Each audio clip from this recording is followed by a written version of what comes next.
Atomic and molecular physics. Today we are going to discuss a very important concept.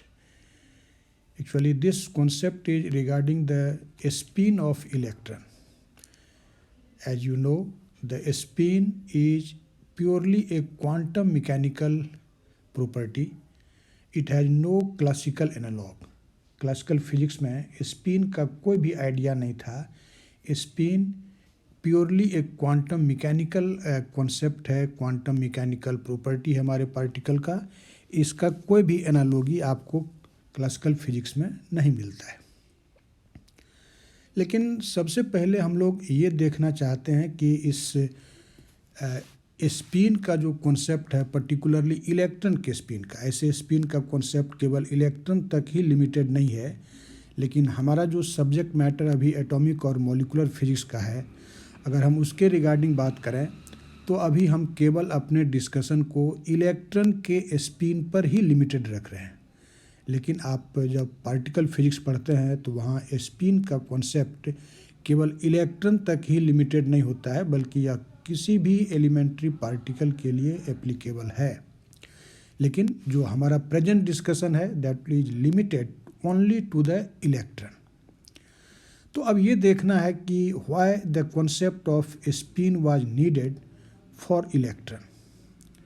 तो आपने इससे पहले bore समरफेल्ड theory पढ़ा है. एक्चुअली जब बोर समरफेल्ड थ्योरी में हम लोग सर्कुलर ऑर्बिट के बजाय एलिप्टिक ऑर्बिट की बात करते हैं, मतलब जो इलेक्ट्रॉन का ऑर्बिट है वह एलिप्टिकल है और उसमें इलेक्ट्रॉन के वेलोसिटी को आप रिलेटिविस्टिक मानते हुए जब करेक्शन करते हैं तो उससे जो रिजल्ट आता है उससे हाइड्रोजन एटम के फाइन स्ट्रक्चर का सक्सेसफुल एक्सप्लेनेशन हो जाता है. जो न्यूमेरिकल वैल्यू जाता है वेव नंबर के लिए या वेवलेंथ के लिए, वह एक्सपेरिमेंटल वैल्यू से मेल खाता है. लेकिन इसका ये अर्थ नहीं है कि जो यह थ्योरी कम्प्लीटली सक्सेसफुल है. लोगों ने जब उसी थ्योरी को अप्लाई किया हाइड्रोजन के अलावा दूसरे एटम के लाइन स्पेक्ट्रम का में जो फाइन स्ट्रक्चर है उसका व्याख्या करने के लिए, तो वहाँ यह थ्योरी फेल हो गया. जैसे अगर हम लोग अल्कली एटम की बात करें, जैसे हमारा सोडियम है, तो आगे आप पढ़ेंगे कि सोडियम का जो लाइन स्पेक्ट्रा है उसमें डॉबलेट एग्जिस्ट करता है. जब आप डॉबलेट कहते हैं इसका मतलब सोडियम के स्ट्रक्चर लाइन स्पेक्ट्रम में दो क्लोज स्पेक्ट्रल लाइंस होता है जिसको हम लोग D1 और D2 लाइन कहते हैं. उसके वेवलेंथ का डिफरेंस केवल 6 एंगस्ट्रॉम के आसपास होता है. How those two spectral lines arise in the line spectrum of sodium. लोगों ने इसको ट्राई किया बोर समरफेल्ड के एलिप्टिक के ऑर्बिट के थ्योरी के आधार पर एक्सप्लेन करने के लिए. बट आपको ये जानकर आश्चर्य होगा कि बोर थ्योरी बैडली फेल हुआ इस सोडियम डॉबलेट के प्रेजेंस को एक्सप्लेन करने में. तो एक तो इस थ्योरी का ड्रॉबैक ये हुआ कि यह हाइड्रोजन एटम तक ही लिमिटेड है.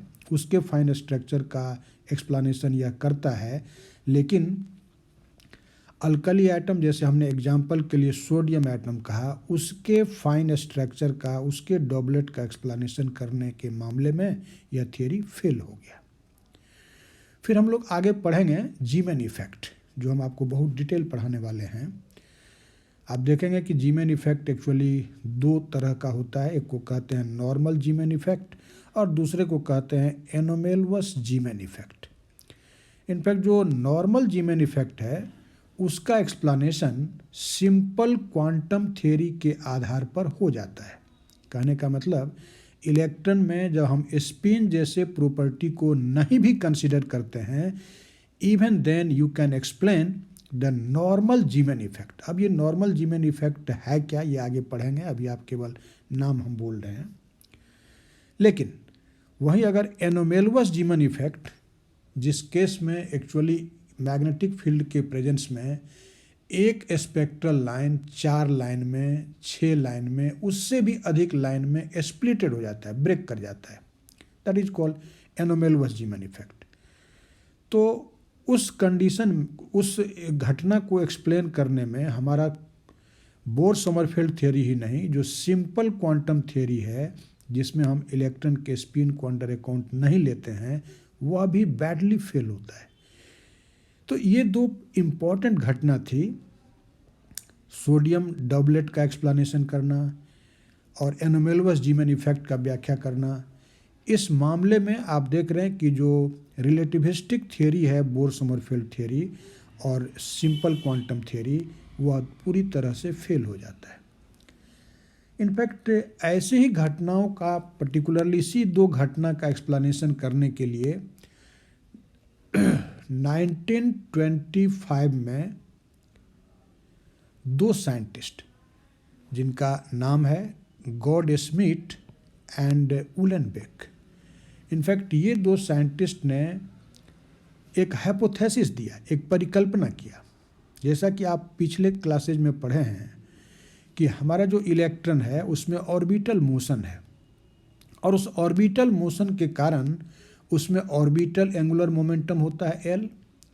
और आप एक बात ध्यान से सुनिए कि जब भी किसी भी सिस्टम में एंगुलर मोमेंटम होगा तो उस एंगुलर मोमेंटम के कॉरस्पॉन्डिंग मैग्नेटिक मोमेंट भी होगा। और ये आप पढ़ चुके हैं कि ऑर्बिटल एंगुलर मोमेंटम के एसोसिएटेड जो मैग्नेटिक मोमेंट होता है हमारे इलेक्ट्रॉन का, हम लोग उसको ऑर्बिटल मैग्नेटिक मोमेंट कहते हैं, जिसको आपने म्यू एल सिंबल से डिनोट किया था। और म्यू एल और एल में रिलेशन क्या है ये भी आप पढ़ चुके हैं। तो कहने का मतलब इलेक्ट्रॉन में ऑर्बिटल मोशन है, उसके कारण उसमें ऑर्बिटल एंगुलर मोमेंटम होता है और ऑर्बिटल एंगुलर मोमेंटम के कॉरस्पॉन्डिंग या उससे एसोसिएटेड मैग्नेटिक मोमेंट होता है। इतनी बात तो पहले से मालूम थी। इस बात को मानने से नॉर्मल जीमैन इफेक्ट का व्याख्या हो जाता है, लेकिन एनोमेलवस जीमैन इफेक्ट का व्याख्या नहीं हो पाता है और उसी तरह से सोडियम डबलेट का भी एक्सप्लेनेशन नहीं हो पाता है। इनफैक्ट इसी बात को एक्सप्लेन करने के लिए 1925 में, जैसा हमने अभी आपसे कहा, गॉडस्मिट एंड उलेनबेक ने एक हाइपोथेसिस दिया, परिकल्पना किया। उन्होंने कहा कि जिस तरह से इलेक्ट्रॉन में ऑर्बिटल एंगुलर मोमेंटम है due to the orbital motion of the electron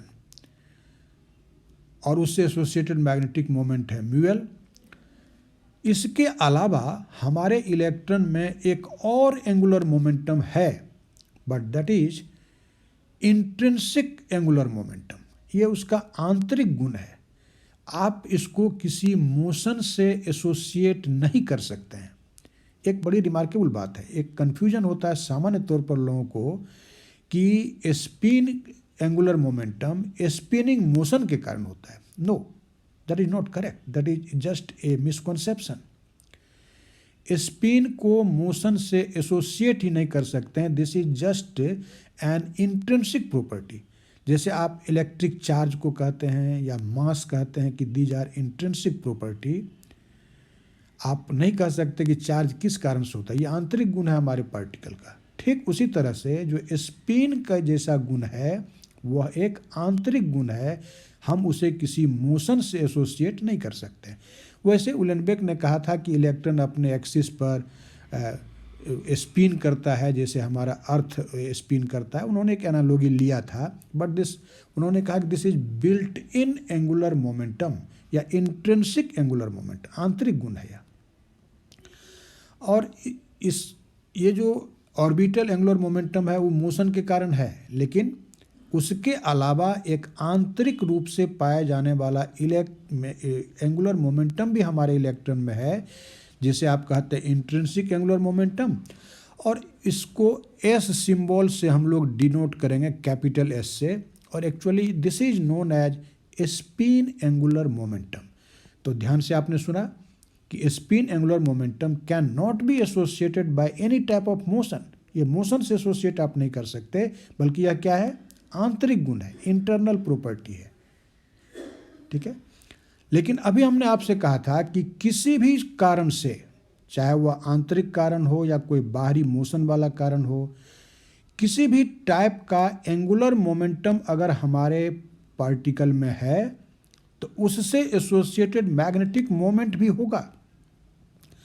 तो अगर इलेक्ट्रॉन में इंट्रिंसिक एंगुलर मोमेंटम है या कहते हैं आप कि स्पिन एंगुलर मोमेंटम है तो उससे एसोसिएटेड मैग्नेटिक मोमेंट भी उसमें होगा, जिसको हम म्यू एस सिंबल से डिनोट करेंगे, and this is known as spin magnetic moment.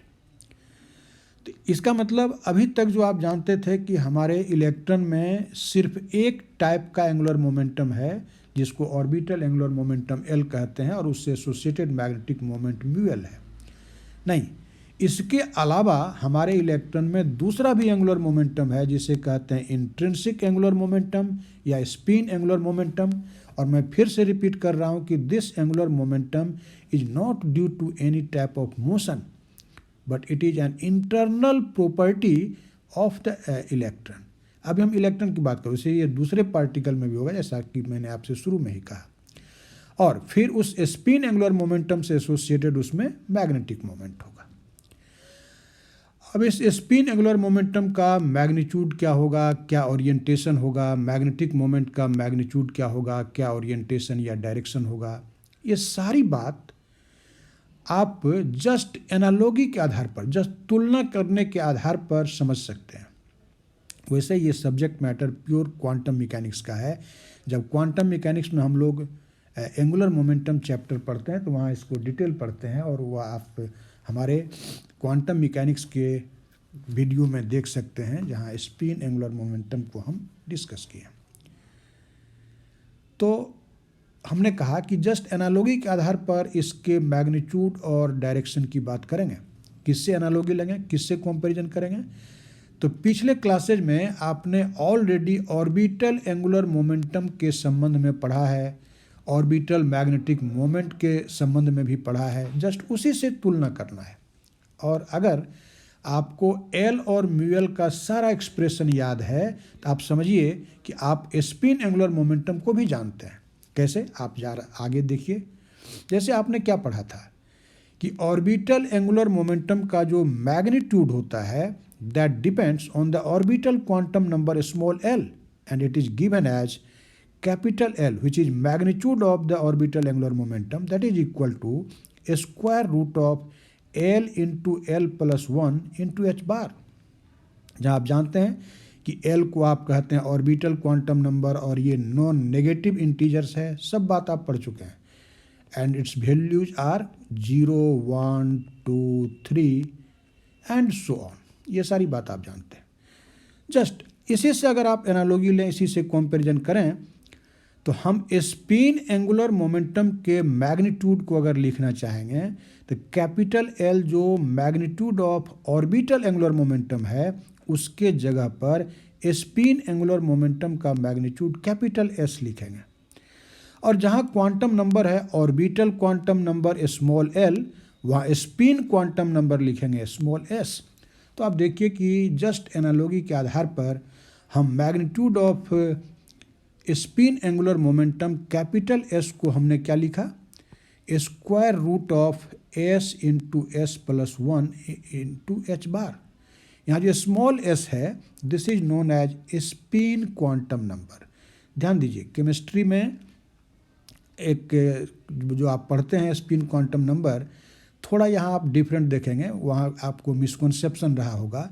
Actually जिसे हम अभी स्पिन क्वांटम नंबर कहते हैं, इसी टर्म का यूज होता है केमिस्ट्री में, लेकिन वह वास्तव में स्पिन क्वांटम नंबर नहीं होता है। अगर हम आपसे अभी पूछ दें कि बोलिए स्पिन क्वांटम नंबर का वैल्यू क्या होता है, तो निश्चित रूप से आपने जो केमिस्ट्री में पढ़ा होगा आप यही बोलेंगे कि प्लस माइनस हाफ होता है, बट दैट इज रॉन्ग।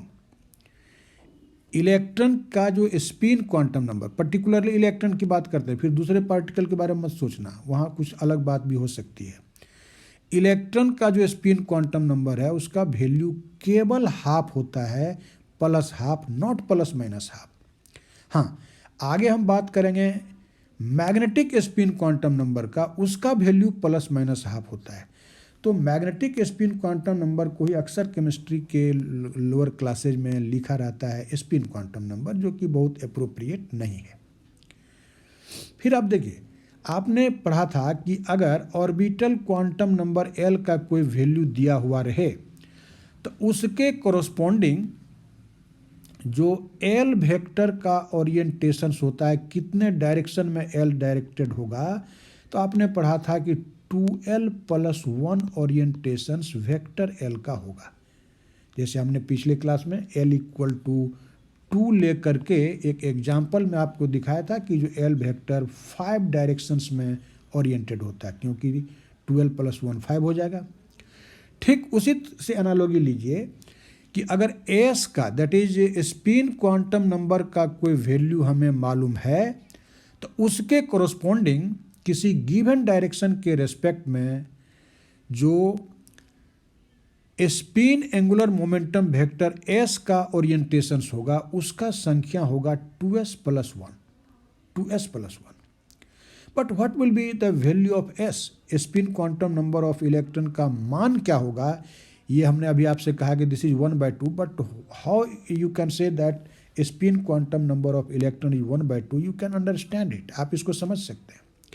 अभी हमने क्या कहा था कि जो अल्कली स्पेक्ट्रा में डॉबलेट एग्जिस्ट करता है, वो डॉबलेट का रीजन ये है कि उस वास्तव में स्पिन ओरिएंटेड है 2 डायरेक्शंस में, 2 डायरेक्शन में स्पिन होता है, और यही 2 डायरेक्शन डॉबलेट का कारण है। इसका मतलब ये हुआ कि एस वेक्टर का 2 ओरिएंटेशन है, और एस वेक्टर का अगर 2 ओरिएंटेशन है, और अभी आपने पढ़ा कि एस वेक्टर का जो नंबर ऑफ ओरिएंटेशंस होता है किसी गिवन डायरेक्शन के रेस्पेक्ट में, वो होता है 2s + 1। इसका मतलब 2s + 1 that will be equal to 2, वही 2 है, तो 2s हो जाएगा 1 और s हो जाएगा 1/2। इससे आप समझ सकते हैं कि जो इलेक्ट्रॉन का जो स्पिन क्वांटम नंबर है उसका वैल्यू क्या है? 1/2, ओनली 1/2। अब s जब आप जान गए स्पिन क्वांटम नंबर, तो स्पिन एंगुलर मोमेंटम का मैग्नीट्यूड अब आप बता सकते हैं कि यह क्या होगा। ध्यान से देखिए कि इक्वेशन 1 में हमने डिफाइन किया है कि magnitude of spin angular momentum capital S, this is square root of small s into small s + 1 into h bar. तो आप इस फॉर्मूला में s का वैल्यू रख दीजिए 1/2। So this capital S will be equal to square root of 1/2 into 1/2 + 1, and that will be √3/4, और 4 का square root हो गया 2। इसलिए इलेक्ट्रॉन के स्पिन एंगुलर मोमेंटम का एक फिक्स्ड वैल्यू है, फिक्स्ड मान है, and that is √3/2 into h बार। ये सब रिजल्ट आपको याद भी रखना चाहिए, याद हो भी जाएगा, कोई बड़ी बात नहीं है। ये जो फॉर्मूला है वो अगर है और स्पिन क्वांटम नंबर 1/2 होता है आप जानते हैं, तो आप इजीली बता सकते हैं कि इसका मैग्नीट्यूड क्या होगा। ठीक है, अब देखिए, अब फिर जब हम लोग एटम को किसी एक्सटर्नल मैग्नेटिक फील्ड में प्लेस करते हैं, तो आपने पिछले क्लास में पढ़ा था कि वैसी स्थिति में स्पेस क्वांटाइजेशन हमने पढ़ाया था जस्ट पिछले क्लास में, कि हमारा जो एल वेक्टर है वह डिस्क्रीट डायरेक्शन में ओरिएंटेड होता है with respect to the magnetic field, और मैग्नेटिक फील्ड जिस डायरेक्शन में अप्लाई करते हैं, नॉर्मली हमने कहा था उस डायरेक्शन को हम लोग जेड डायरेक्शन मानते हैं, और ये हमारा एल वेक्टर था, और यह जेड डायरेक्शन है मैग्नेटिक फील्ड का डायरेक्शन, जिससे यह थीटा एंगल बनाता था। पिछले क्लास को याद करो।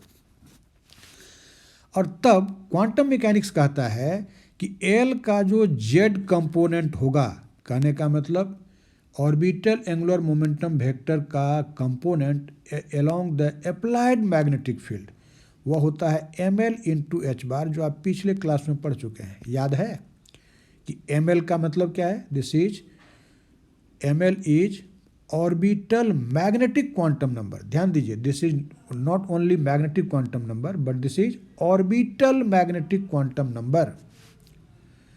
और ml का वैल्यू हमने आपको बताया था कि यह -L2 + L होता है एट द स्टेप ऑफ 1। ठीक इसी तरह से सोचिए कि अगर मैग्नेटिक फील्ड में आपने एटम को प्लेस किया, तो उस समय जो magnetic moment, sorry not magnetic moment but spin angular momentum vector S का जो कंपोनेंट होगा along the direction of applied magnetic field, जो नॉर्मली हम जेड के तरफ मानते हैं, वह क्या लिखेंगे? जहां आपने लिखा ml वहां लिखिए ms और lz के जगह पर लिखिए sz।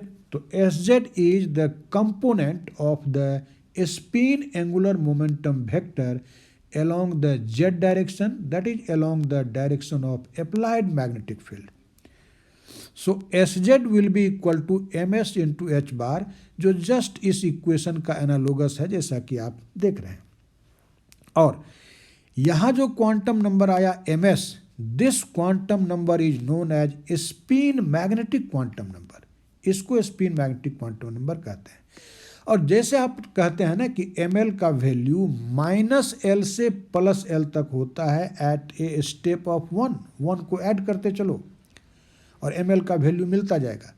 और for a given value of l there are 2l + 1 values of ml, ऐसा आप बोलते हैं। ठीक उसी तरह से बोलिए कि for a given value of a small s there will be 2s + 1 values of ms का 2s + 1 वैल्यूज होगा। और कहाँ से कहाँ तक होगा? तो फ्रॉम -s टू +s। और किस स्टेप में होगा? तो एक के स्टेप में। एक का स्टेप मतलब एक ऐड करते जाना है। तो ध्यान से देखिए, आप जान चुके हैं कि इलेक्ट्रॉन का स्पिन क्वांटम नंबर 1/2 है। इसका मतलब ms का पहला वैल्यू लेंगे -1/2, -s हो गया। अब दूसरा वैल्यू कैसे निकालेंगे? तो इस -1/2 में 1 जोड़ेंगे। तो -1/2 of +1 that will be equal to 1/2 and this 1/2 is s। तो ये हो गया -s और ये हो गया s। इसका मतलब ms का केवल 2 ही वैल्यू पॉसिबल है, एक +½ दूसरा -½ सो ms इज इक्वल टू ±½ अब तो क्लियर हो गया ना कि आप कंफ्यूज नहीं करेंगे स्पिन क्वांटम नंबर और स्पिन मैग्नेटिक क्वांटम नंबर। जो स्पिन मैग्नेटिक क्वांटम नंबर है उसका सिंबल हमने लिखा है ms और उसका वैल्यू होता है ±½ और स्पिन क्वांटम नंबर का वैल्यू होता है only ½ not ±½ is it okay? हम उम्मीद करते हैं आप बातों को अच्छी तरह से समझ रहे होंगे। फिर देखिए Sz अगर आप फाइंड आउट करें, Sz क्या है? स्पिन एंगुलर मोमेंटम वेक्टर का अप्लाइड मैग्नेटिक फील्ड के डायरेक्शन का कंपोनेंट है और वह होता है ms इंटू h बार। ms का वैल्यू आपने निकाला ±½ इसका मतलब Sz का भी 2 ही फिक्स्ड वैल्यू होगा, एक +h/2 और दूसरा -h/2। सो इस कंडीशन में Sz का केवल 2 ही ओरिएंटेशन S वेक्टर का केवल 2 ही ओरिएंटेशन होता है। ठीक है, आप इसको अगर एक डायग्राम में दिखाना चाहते हैं तो आप इस तरह से दिखा सकते हैं इसको कि ये अगर हम मान लें कि ये हमारा z डायरेक्शन है, जिस डायरेक्शन में आपने मैग्नेटिक फील्ड अप्लाई किया, तो ऐसी स्थिति में सिर्फ 2 डायरेक्शन स्पिन का पॉसिबल है। ये आपका S वेक्टर है और ये भी आपका S वेक्टर है, this is also S vector.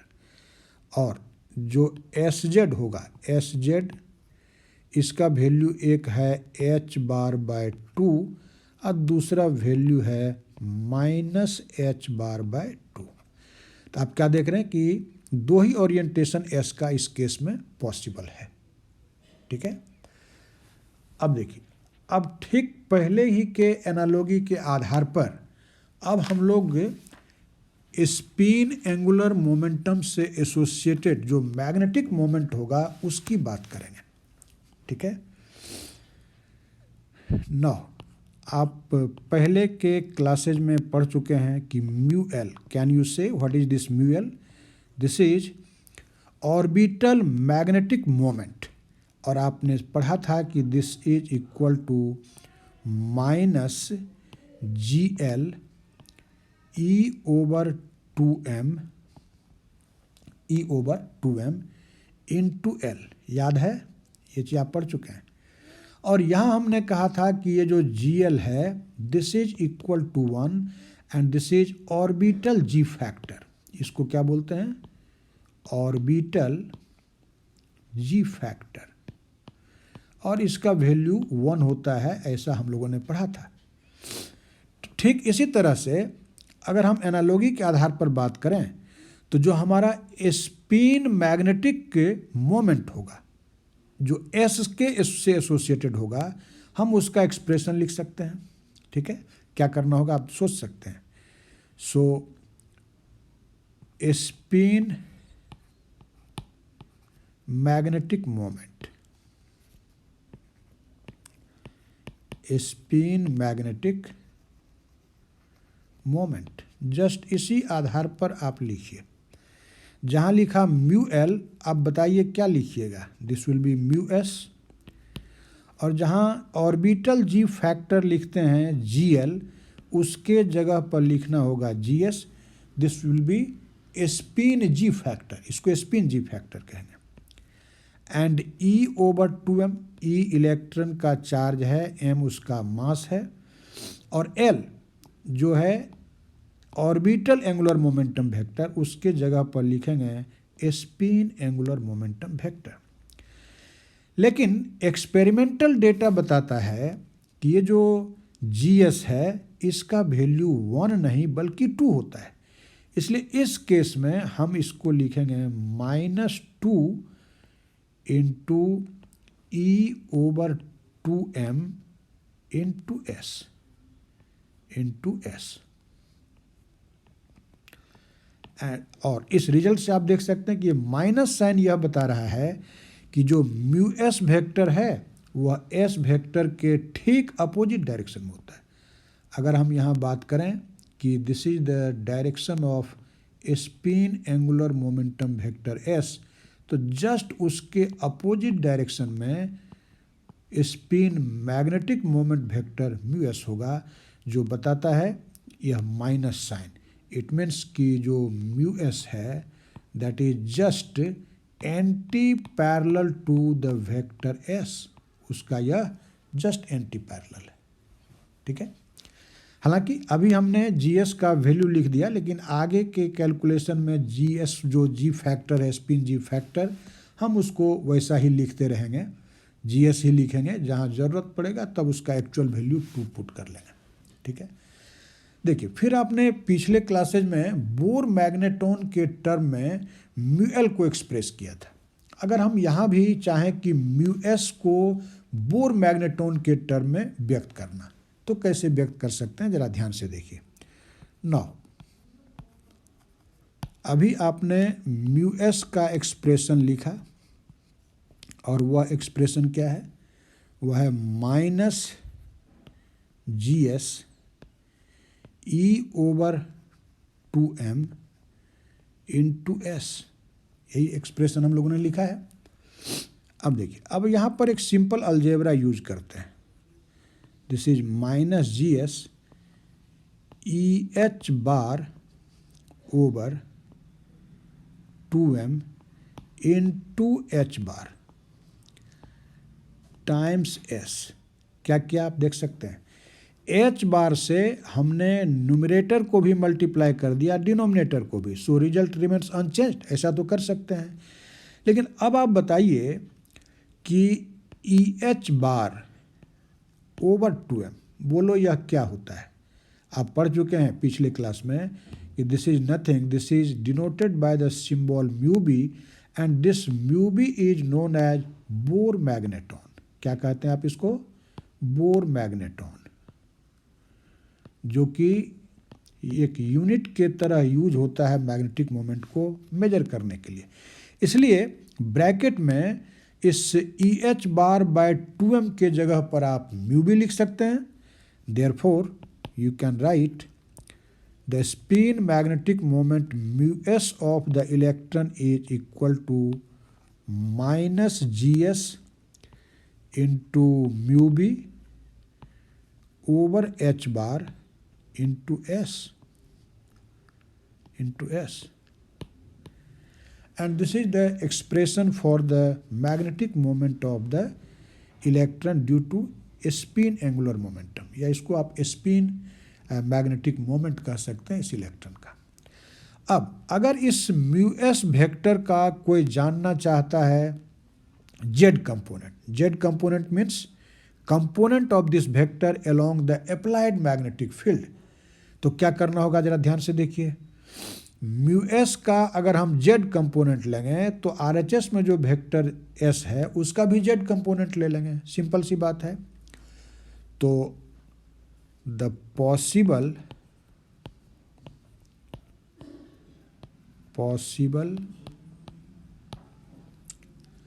components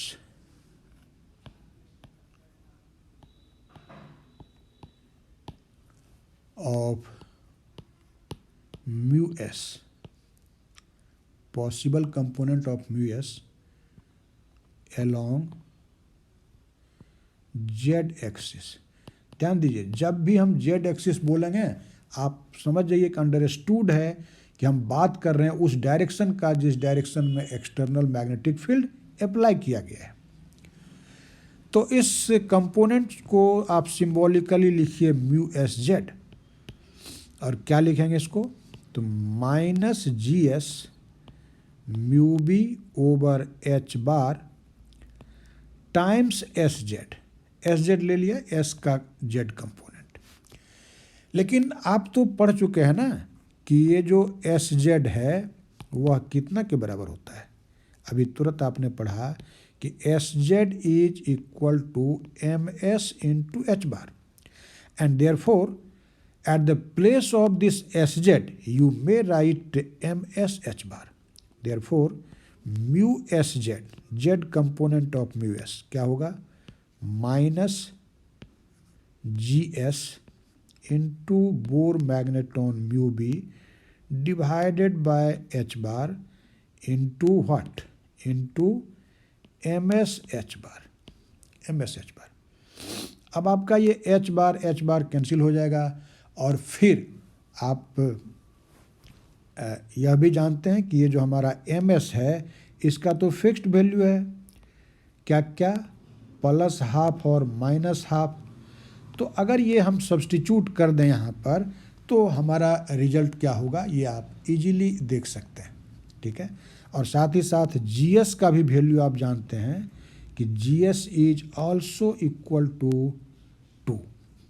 तो जीएस का वैल्यू 2 रख देंगे, एमएस का वैल्यू प्लस माइनस हाफ रख देंगे, एच बार को कैंसिल कर देंगे। तो ये सारा पुट करने के बाद क्या रिजल्ट आएगा उसको जरा आप ध्यान से देखिए। So mu S Z formula में है, फॉर्मूला देख लीजिए एक बार फिर से, this is minus G S, तो माइनस दे दिया, जी एस का value 2 into mu B, H bar cancel हो चुका है, और एम एस का वैल्यू रख देंगे प्लस माइनस हाफ। तो आप देखिए कि म्यू एस जेड का वैल्यू क्या निकला, this 2 and this 2 will cancel out, and so this is simply plus minus mu b. It means जो z कंपोनेंट होता है स्पिन मैग्नेटिक मोमेंट का वह बोर मैग्नेटॉन के बराबर ही होता है न्यूमेरिकली, लेकिन उसका 2 पॉसिबल वैल्यू है। म्यू एस जेड का भी स्वाभाविक है कि आप जानते हैं कि अगर इस डायरेक्शन में हमारा एस वेक्टर है तो ठीक इसके अपोजिट डायरेक्शन में म्यू एस वेक्टर है। और अभी आपने पढ़ा था कि एस का 2 ओरिएंटेशन पॉसिबल है, जस्ट पहले वाले फिगर को देखो, तो म्यू एस का भी तो 2 ओरिएंटेशन होगा, और इसी दोनों ओरिएंटेशन के कॉरस्पॉन्डिंग फिर म्यू एस का भी 2 कंपोनेंट होगा। ये अगर जेड डायरेक्शन है जिधर कि आप मैग्नेटिक फील्ड अप्लाई किए हैं, तो यह वैल्यू हो गया प्लस म्यू बी, और यह वैल्यू हो गया minus mu B. So mu S का जेड कंपोनेंट का भी 2 फिक्स्ड वैल्यू है, एक प्लस म्यू बी, दूसरा माइनस म्यू। न्यूमेरिकली कहने का मतलब mu S Z Bohr magneton के ही बराबर होता है, ठीक है।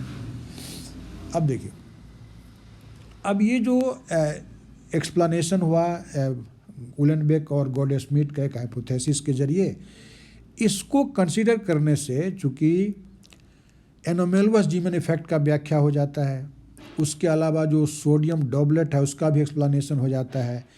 तो इस आधार पर लगता है कि यह जो हाइपोथेसिस है वो एक्सपेरिमेंटली करेक्ट है। इनफैक्ट इस स्पिन से रिलेटेड, इलेक्ट्रॉन के स्पिन से रिलेटेड जो यह पोस्टुलेट है, इस पोस्टुलेट को फर्दर एक थियोरेटिकल प्रूफ भी मिला, और वह थियोरेटिकल प्रूफ मिलता है डिराक के रिलेटिविस्टिक क्वांटम मैकेनिक्स में। एक्चुअली जो रिलेटिविस्टिक क्वांटम मैकेनिक्स हम लोग पढ़ते हैं तो वहाँ डिराक्स थियोरी पढ़ते हैं, और वह डिराक थियोरी वास्तव में क्या है, theoretical proof of electron spin. So Dirac's relativistic theory,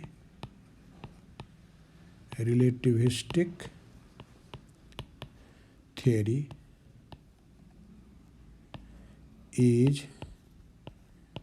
the theoretical proof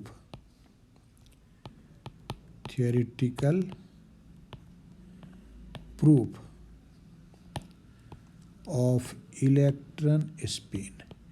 electron के स्पिन का थियोरेटिकल प्रूफ है। इसलिए जब डिराक थियोरी डेवलप हुआ, डिराक रिलेटिविस्टिक थियोरी, तो इलेक्ट्रॉन स्पिन का जो हाइपोथेसिस दिया था गॉडस्मिट और उलेनबेक ने, उसको कंफर्मेशन मिला। लेकिन आप जानते हैं कि फिजिक्स में तो कोई थियोरी तभी वैलिड माना जाता है जब उसका कोई एक्सपेरिमेंटल प्रूफ हो। तो हम लोग जस्ट आगे पढ़ने वाले हैं एक बहुत ही फेमस एक्सपेरिमेंट जिसको कहते हैं स्टर्न गर्लिक एक्सपेरिमेंट। इनफैक्ट दिस स्टर्न गर्लिक experiment is the experimental proof of the existence of electron spin. So Stern गर्लिक एक्सपेरिमेंट, ये हम लोग बहुत डिटेल पढ़ने वाले हैं। गर्लिक एक्सपेरिमेंट यह क्या है, तो दिस इज एक्सपेरिमेंटल प्रूफ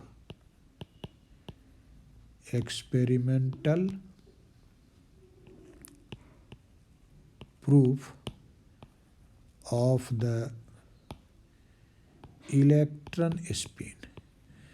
तो एक तरफ जहां डिराक का रिलेटिविस्टिक क्वांटम थ्योरी इलेक्ट्रॉन के स्पिन के एग्जिस्टेंस का थियोरेटिकल प्रूफ है, तो दूसरी तरफ स्टर्न गर्लिक एक्सपेरिमेंट इसका एक्सपेरिमेंटल प्रूफ है। और इस तरह से इलेक्ट्रॉन का जो स्पिन का हाइपोथेसिस दिया था उलेनबेक और गॉडस्मिट ने, वह पूरी तरह से कंफर्म हो गया। और आज के डेट में क्वांटम मैकेनिक्स में हम जानते हैं कि स्पिन एक इम्पॉर्टेंट रोल प्ले करता है, और ये एक बहुत ही महत्वपूर्ण क्वांटम नंबर है और क्वांटम स्टेट को बताने का पैरामीटर है। तो ये हमने एक सिंपल आइडिया दिया अभी स्पिन का थियोरी यहाँ तक ही लिमिटेड नहीं है, लेकिन एटॉमिक फिजिक्स में अभी तत्काल जितना ज़रूरी है हमने उसकी बात की है।